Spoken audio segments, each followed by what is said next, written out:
Morning, everybody. Welcome to Friday and to our daily Facebook live stream from Pinnacle People Solutions. So, looking forward to some of our regulars joining us, as well as hopefully some new people. My sincere apologies that we had technical difficulties yesterday. But the good news is I recorded yesterday's presentation. Although we couldn't seem to get it to Facebook, it is there, like we do have it. So we'll make sure that that goes up today so that you can get up to date from yesterday as well, which was implementing JobKeeper.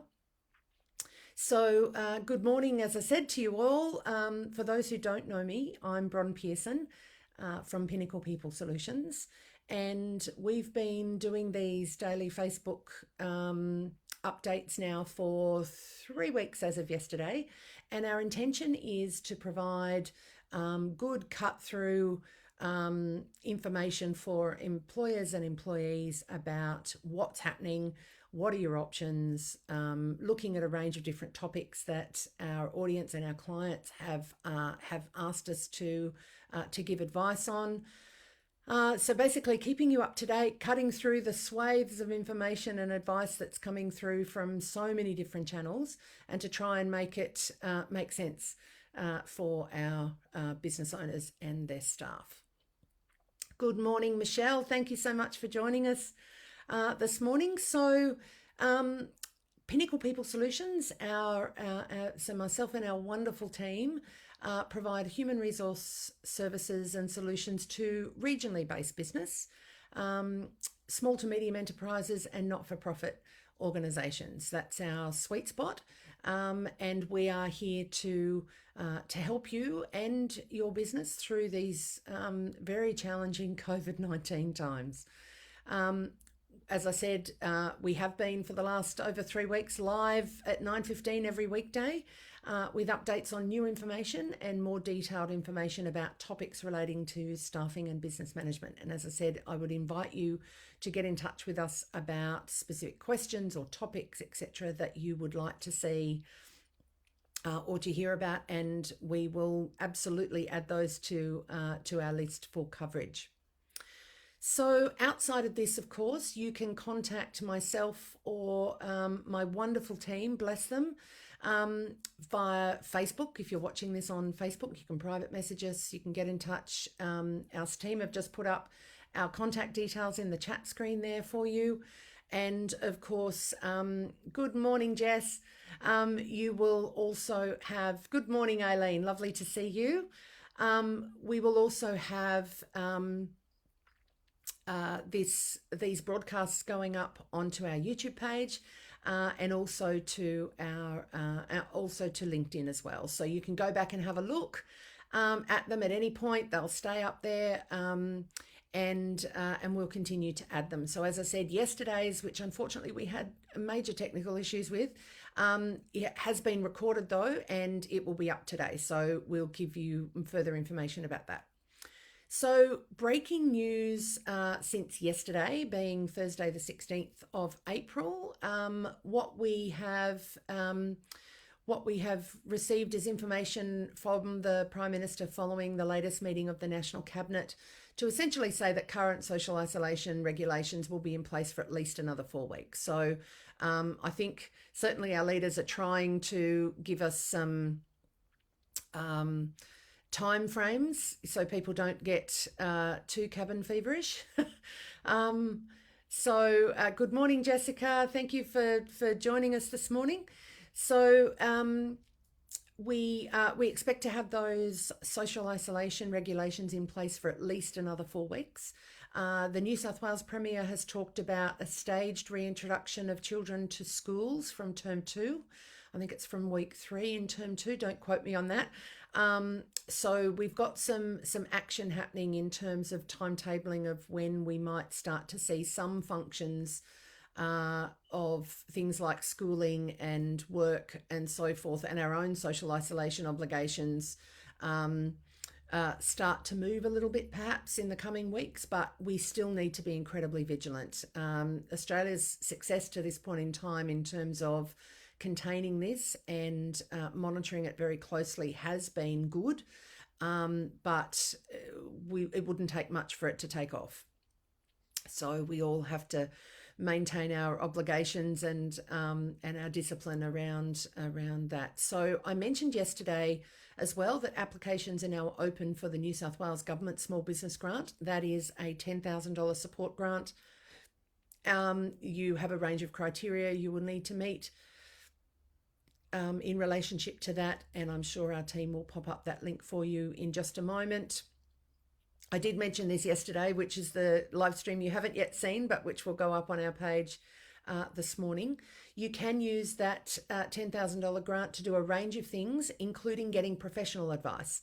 And ours is the sort of organisation that can give you the professional advice that you could use some of that grant money for. So what I mentioned yesterday, and you'll see that when it goes up today, is that we are in the process and we expect to launch early next week some JobKeeper implementation packages for people, because we can actually take you through this entire process and do it for you and with you.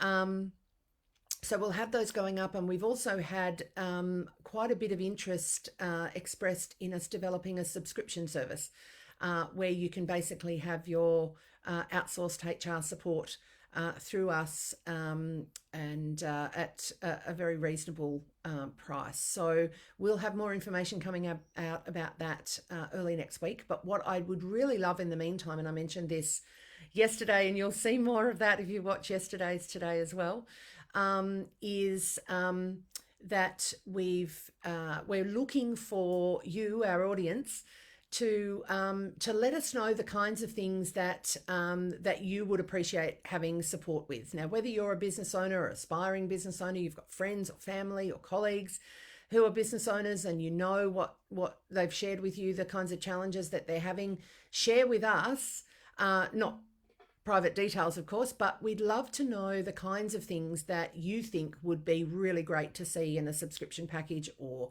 a JobKeeper implementation, or a pivoting and ramping up work support package for people, so for business owners and their employees.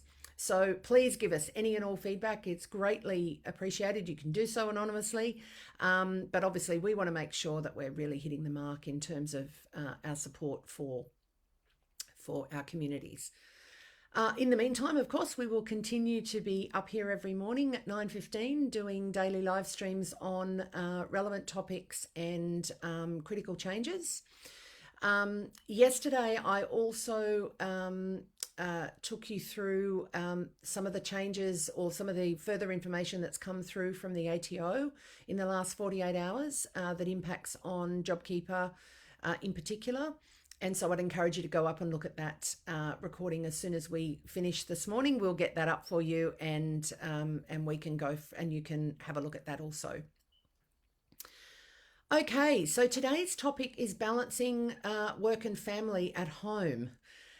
These are unprecedented times in terms of the numbers of people who are, from a day-to-day basis at the moment, desperately trying to navigate their work and family responsibilities all from the same location. And so what I want to do today is be less on the prescriptive side in terms of responsibilities, although it is important for business owners and staff to understand what their obligations are, for example. But it's incredibly important to really address the human side of this and people's lived experience of desperately trying to balance work and family responsibilities in a home office environment, or not even so much a home office environment, but if you're a frontline worker, and the ordinary impacts of shift work and those sorts of things are magnified because maybe you've got a partner that's working at home. You've got children that, might be on school holidays at the moment, that you might be facing homeschooling for a period of time before the school system gets back into something that approximates what it would normally look like. So we are actually going to have a presentation next week or the week after, I'm not sure which yet, from one of our team who's living this experience of trying to balance work and family. And so that will be fantastic. We really look forward to that. Look, it won't surprise you to know that according to the latest Hilda survey, now the Hilda survey is the Household Income and Labour Dynamics in Australia survey, thus the acronym, employees are less satisfied with their work-life balance in Australia than ever before. Now, this came out before we had COVID, so it'll be very interesting to do a COVID assessment of to what extent that has shifted even further. So just to be really clear, work-life balance, I guess, when we talk about it, is the concept of effectively splitting time between work and other important aspects of life. Never is this more complex and difficult to do at this point in time with the volume of people who are working in and out of their home environments with children and other relatives that require care, whether they live under the same roof or whether you're caring for them sort of remotely in terms of making sure that they have groceries and medicines and all of those things. Everyone obviously has responsibilities and normally and ideally hobbies outside of work, such as taking care of the family, playing sports, etc. A lot of those things have been absolutely fundamentally turned upside down during COVID. So the kinds of things that we might ordinarily do, go to the gym, be part of a sport team, meet up with friends, whatever the hobbies or the de-stress or the things that help us to balance, we don't have access to a lot of those at the moment. Or if we do, it's via alternate means like this, like talking to people over a screen rather than in person. We may not have the long commutes at the moment, and that certainly is something that has impacted work health and safety and family responsibilities. But we still need to deal with issues like unpaid overtime, access to work from mobile devices, particularly with people working from home. It's probably the hardest it's ever been at this point in time with COVID-19 and the pandemic impacts to switch off. And I think that's something that we really need to acknowledge. It's incredibly difficult. What we also know is that employers who offer better work-life balance benefit from improved productivity, greater employee engagement, and better staff retention. So if ever there was a time to be looking at, as an employer, looking at ways in which you can be best supporting your team in the current circumstances, if they're working remotely or working, in different shifts compared to what they might normally do, now's the time to be looking at what some of those strategies might look like, and we're going to talk about some of those. Often, however, budget constraints and mounting workplace pressures make it challenging for work-life balance to be the priority for many organisations. And of course, that's the case at the moment with organisations closing, pivoting, some ramping up, but a lot sort of bunkering down. So money, I realise, is a big issue, but there are things that you can do that don't have to cost you the world to really make things a lot more manageable for your team, particularly your team that's working remotely. So how can you encourage a better work-life balance in your workplace, particularly bearing in mind the current constraints that we're all operating under? So there is never more poignant a time to be trying to help our staff to balance the need between their professional and personal life, because the two are absolutely overlapping and enmeshing at the moment. When just in what we might otherwise call normal conditions, a good work-life balance happens when there's harmony between different aspects of life, work, family, friends, hobbies. And when we successfully achieve this, each area supports and complements the other.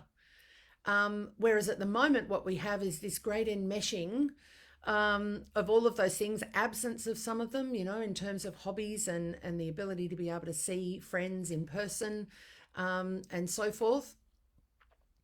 And so, what we are in far greater danger of happening now than we've ever even had before is a poor work life balance, as a consequence of diverting even longer hours to work or having many more frequent interruptions than what we would normally have, putting in constant overtime, feeling like you're absolutely torn between, the little person who's tugging on you asking for mummy or daddy to do something for them, and the demands of needing to still be productive, worrying about your job potentially not being there in a period of time, or that you have to justify your existence in terms of the current environment. So all of those things plague us, and are creating this great big washing machine of conflicts at the moment. And I just want to try and see if we can cut through some of that to try and help,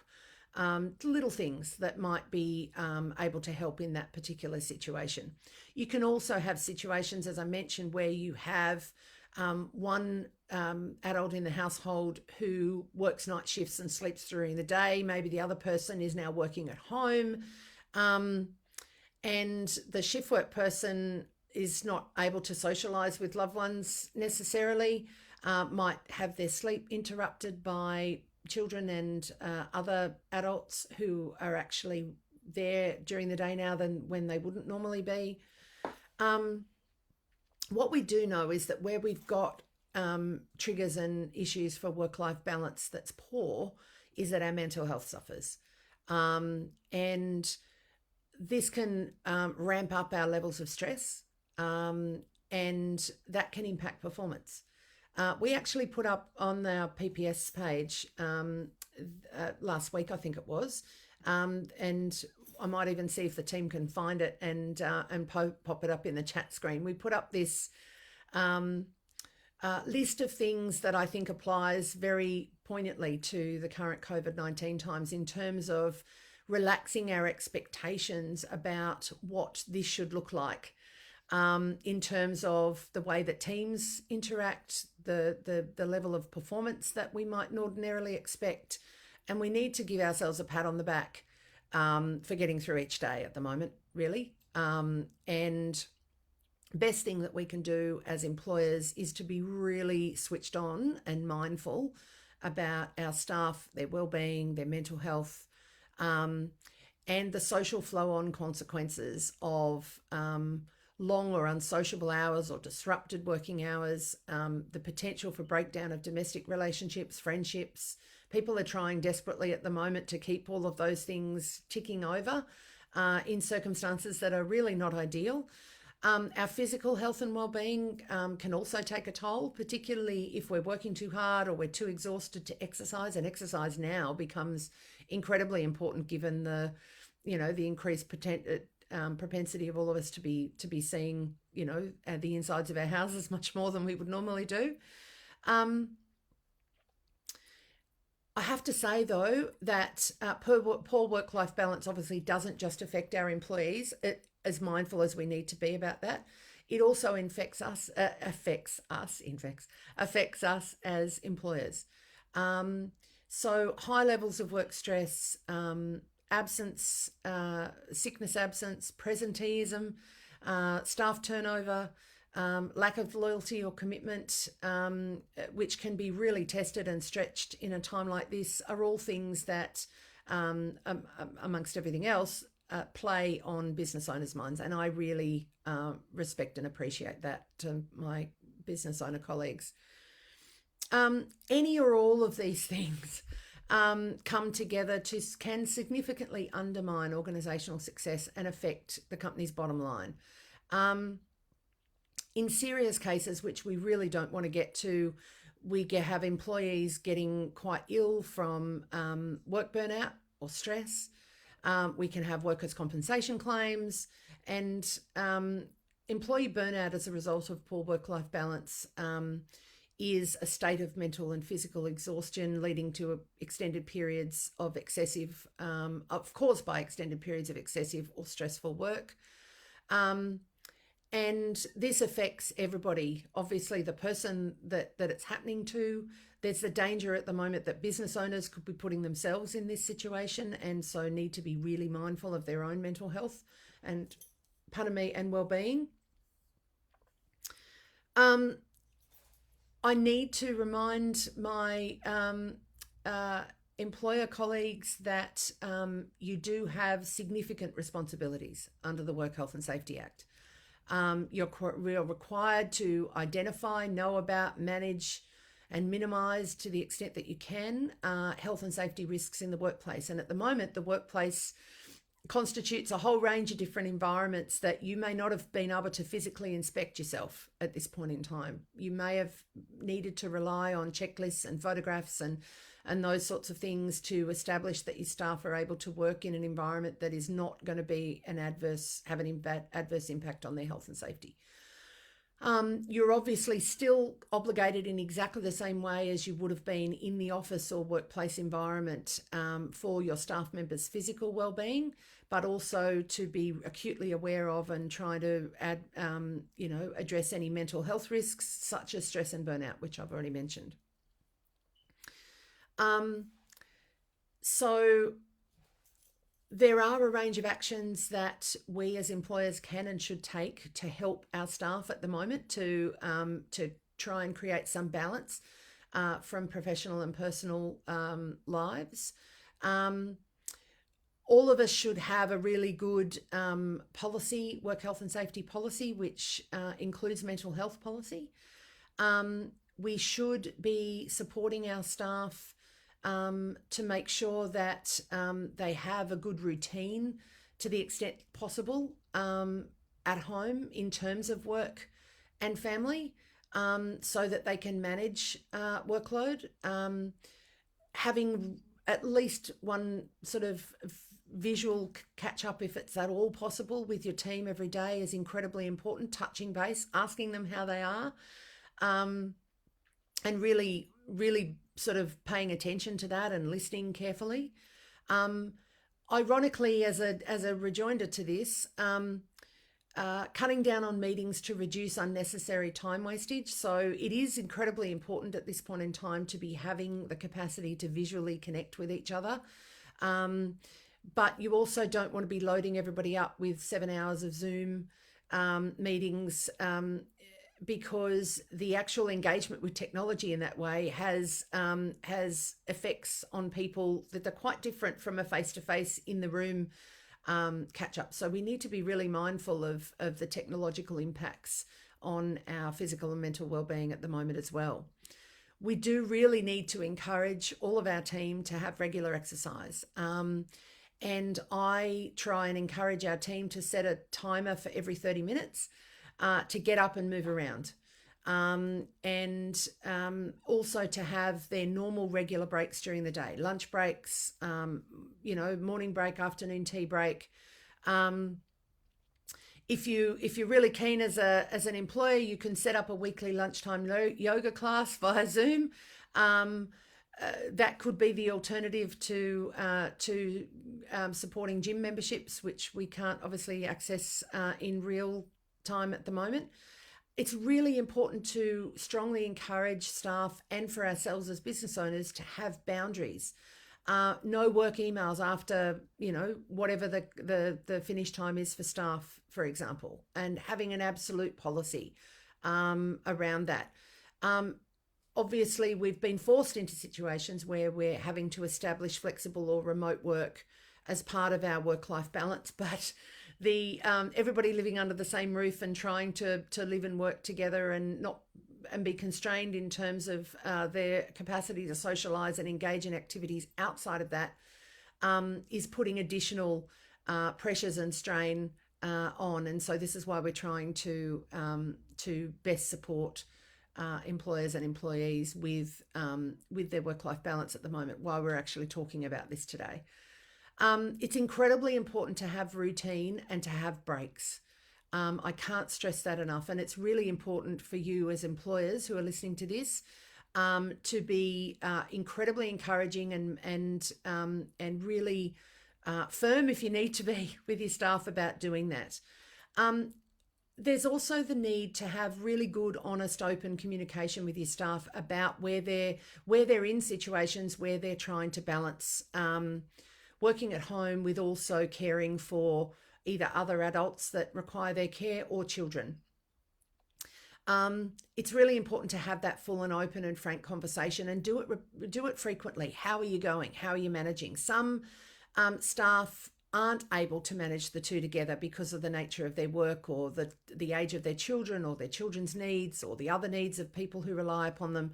So it might be that they need to take personal carers leave, maybe for an extended period of time.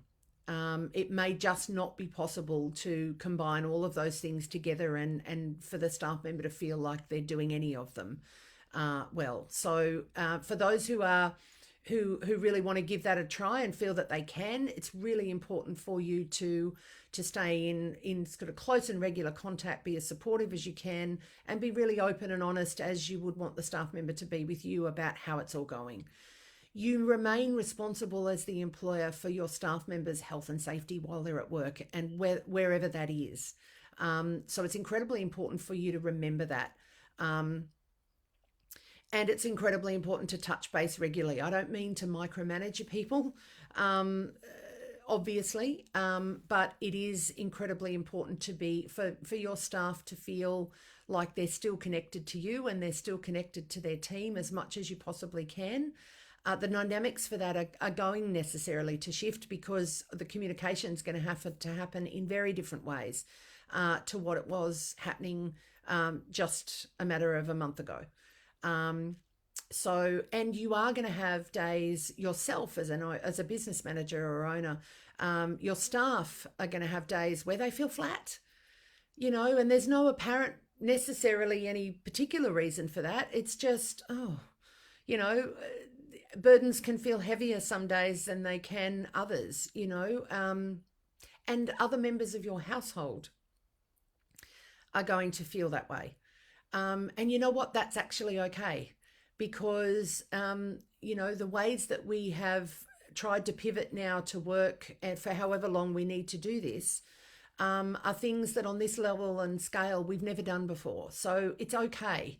It's okay as a business owner if you feel frustrated, or if you feel that things are really out of your control. That is a perfectly reasonable thing to feel at this point in time. You still have responsibilities to your staff, and it's incredibly important that you, while you might let your staff in on the fact that you're frustrated as a business owner, it's not their responsibility to fix that, so you can't be putting that on them. So I guess some of the fundamental things I would, and please ask questions as we're going through, is there is that fundamental question: can you do both? And there will be some people who can't.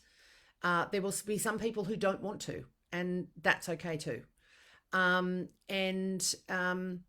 If you think you can, if you aim to be able to try and combine both, what strategies can you use? Routines, timeframes, getting up regularly, establishing expectations with your household about when work happens, when you're available to other members of your family, all of those things. Zoom meetings with four-legged and two-legged family members, is working in any way, shape or form with those distractions is difficult. Working when you're in isolation and it's only you in the house, speaking from experience, is very different. One of my strategies has been, and I've got the benefit, which a lot of people don't have, of having this room, this office space in my house. You might notice that the door behind me is closed. When I'm in here and I'm working, that door is shut, and this is where work happens. And like my team, I set my alarm for every 30 minutes and I get up and I walk, I go to the bathroom, I get a drink of water. I might go out to the front yard and put my face up and soak in some sun for a few minutes, come back inside, shut that door. This is where work happens. And when I leave this office at the end of the day, I shut that door behind me, and the rest of my house is place that I can relax in. For me, compartmentalizing my work that way is important for me.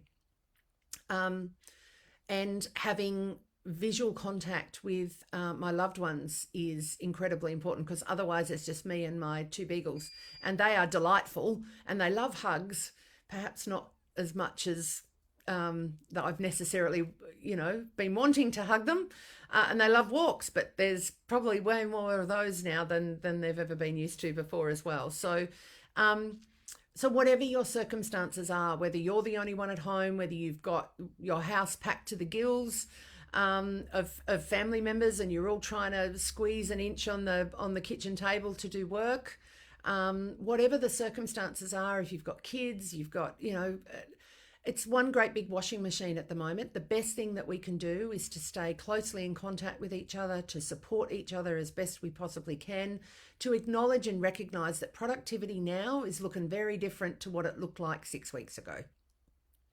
And we have to be, to a reasonable degree, realistic about that. At the same time, as business owners, we also have a responsibility to our business and to our staff to have those conversations if things are, falling off the cliff. And you'll know that by having that regular contact with your staff. So that was really what I wanted to talk about today. As I said, next week or the week after, we will, and we'll give you plenty of notice, we will actually have one of our team sharing the lived experience with you of balancing or trying to balance constant exercise, balancing work and family. So thank you so much for joining us. We haven't had any specific questions that I've seen come up in the chat screen today, but you know where to find us.